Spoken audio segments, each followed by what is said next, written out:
உலகையே வியப்பிலாழ்த்திய சம்பவம் ஒன்று அமெரிக்காவில் நடந்துள்ளது.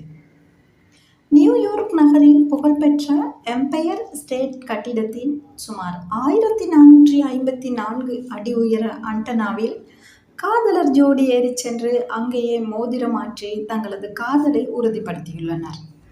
இதனை பார்த்து கொண்டிருந்தவர்கள் காணொளிகளாக பதிவு செய்து சமூக வலைத்தளங்களில் பகிர்ந்துள்ளனர்.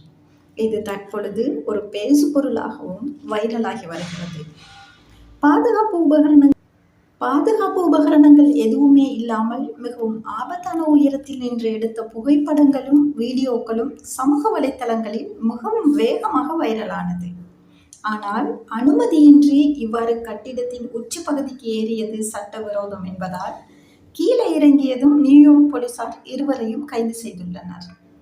இந்த சம்பவம் இணையத்தில் பரபரப்பை ஏற்படுத்தியுள்ளது. சிலர் இதை காதலின் உச்சம் என கோரினாலும் பலர் லைக்குகளுக்காக உயிரை பணயம் வைக்கக்கூடாது என்று எச்சரித்தும் வருகின்றனர்.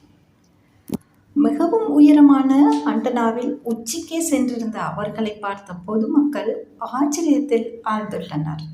இருந்தும் பொதுமக்களின் பாதுகாப்பை ஆபத்தில் ஆழ்த்தும் வகையில் அனுமதியின்றி இவ்வாறான உயரமான உச்சிக்கு ஏறியது சட்டவிரோதம் என்று போலீசார் எச்சரித்துள்ளனர். இந்த காணொலியை பார்க்கும்போது இந்த சம்பவம் உங்களுக்கு என்ன தோன்றுகிறது? இது காதலின் வெளிப்பாடா அல்லது தேவையற்ற ஆபத்தா? உங்களது கருத்துக்களையும் கமெண்ட் பகுதியில் பதிவிடுங்கள். மற்றும் ஒரு காணொலியில் சந்திப்போம். நன்றி.